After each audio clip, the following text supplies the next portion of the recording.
sore hari ini pada pukul 14.45 saya buka promosi sarjana secara resmi atas nama saya Pion Pariaga sebagai Wakil Dekan Fakultas Hukum Universitas Makassar. Bismillahirrahmanirrahim. Tamu undangan yang selanjutnya memasuki inti acara, yakni presentasi oleh peserta ujian promosi mahasiswa Fakultas Hukum Universitas Tomakaka Mamuju. Baik, untuk presentasi selanjutnya kepada saudari Nurhayati S kami dipersilakan. Bismillahirrahmanirrahim. Assalamualaikum warahmatullahi wabarakatuh. Yang terhormat Bapak Bian Fadliawan SHMH selaku Wakil Dekan Fakultas Hukum Universitas Tomakaka Mamuju. Yang saya hormati Bapak Kepala Desa Sumare atau yang mewakili, serta para tamu undangan yang sempat hadir pada hari ini. Pertama-tama, marilah kita panjatkan puji dan syukur kehadirat Allah Subhanahu wa Ta'ala atas berkat dan hidayahnya sehingga kita dapat berkumpul di tempat ini dalam keadaan sehat walafiat. Perkenalkan, nama saya Ilmawati dari Fakultas Hukum angkatan 2021. Baik, di sini saya akan memaparkan hasil skripsi saya yang berjudul Perlindungan Hukum bagi Pemegang Hak atas Merek ditinjau dari Undang-Undang Nomor 20 Tahun 2016 tentang merek dan indikasi geografis. Latar belakang dari skripsi ini yaitu merek merupakan bagian penting dari hak kekayaan intelektual yang berfungsi membedakan produk serta mencerminkan kualitas dan identitas suatu usaha. Namun, masih banyak pelaku usaha mikro dan kecil yang belum menyadari pentingnya mendaftarkan merek. Pentingnya mendaftarkan merek mereka secara hukum, padahal tanpa pendaftaran, risiko pembajakan dan sengketa kepemilikan sangat tinggi, terutama karena Indonesia menganut prinsip first to file. Perlindungan hukum terhadap merek kini menjadi kebutuhan utama dalam menjaga persaingan usaha yang sehat dan mendukung pertumbuhan UMKM. Adapun rumusan masalahnya, yang pertama, bagaimana perlindungan hukum bagi pemegang hak atas merek ditinjau dari Undang-Undang Nomor 20 Tahun 2016 tentang merek dan indikasi geografis. Yang kedua, apa saja faktor yang menghambat dan mendukung merek dalam mendapatkan perlindungan hukum. Kemudian selanjutnya, tinjauan pustaka. Yang pertama, perlindungan hukum merek. Di sini saya menggunakan asas kepastian hukum dan asas perlindungan konsumen. Yang keempat, hak kekayaan intelektual. Kemudian merek. Di dalam merek terdapat jenis-jenis merek, fungsi merek, pendaftaran merek, upaya perlindungan merek, dan prinsip first to file. Selanjutnya, metode penelitian.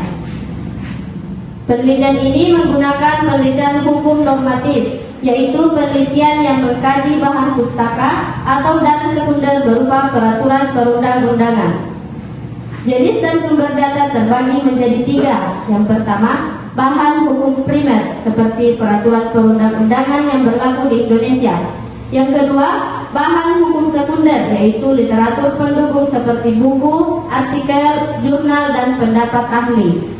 Yang ketiga, bahan hukum tersier yaitu sumber penjelas tambahan seperti kamus dan ensiklopedia. Selanjutnya, teknik pengumpulan data. Data dikumpulkan melalui studi kepustakaan dengan mengumpulkan bahan hukum primer, sekunder, dan tersier dari buku, peraturan, maupun sumber ilmiah lainnya. Yang terakhir, teknik analisis data. Keseluruhan data yang terdiri dari bahan hukum primer, sekunder, dan tersier akan dianalisis dan diolah secara kualitatif. Kemudian kita masuk pada bagian bab 4, pembahasan. Yang pertama, perlindungan hukum bagi pemegang hak atas merek. Undang-Undang Nomor 20 Tahun 2016 tentang merek dan indikasi geografis memberikan dasar hukum yang tegas untuk melindungi hak pemilik merek dari penyalahgunaan dan pelanggaran. Undang-undang ini mengatur bahwa pendaftaran merek harus dilakukan dengan itikat baik, tidak boleh bertentangan dengan hukum, agama, kesusilaan maupun budaya tradisional, serta mengatur mekanisme merek kolektif yang digunakan oleh UMKM. Yang kedua, faktor yang menghambat dan mendukung perlindungan merek. Perlindungan hukum terhadap merek masih menghadapi sejumlah hambatan, terutama kurangnya pengetahuan hukum di kalangan pemilik usaha, khususnya UMKM, rumitnya prosedur pendaftaran, serta tingginya angka pelanggaran merek akibat lemahnya penegakan hukum. Namun, di sisi lain, terdapat faktor pendukung yang semakin memperkuat perlindungan merek, yaitu meningkatnya kesadaran hukum masyarakat tentang pentingnya pendaftaran merek, adanya kebijakan pemerintah yang mempermudah proses pendaftaran, serta perkembangan teknologi informasi yang membuat pendaftaran dapat dilakukan secara online dan lebih cepat dan efisien. Selanjutnya, bab 5 kesimpulan.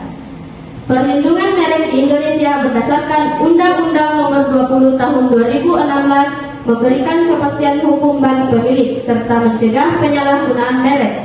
Meski masih terdapat kendala seperti kurangnya pemahaman, prosedur rumit, dan lemahnya penegakan, namun upaya pemerintah meningkatkan kesadaran pelaku usaha dan sistem pendaftaran online memperkuat efektivitas perlindungan merek. Adapun saran dari skripsi ini, yaitu perlindungan merek perlu ditingkatkan dengan memberikan pemahaman kepada pelaku usaha, khususnya UMKM, serta penyederhanaan dan percepatan proses pendaftaran melalui teknologi digital.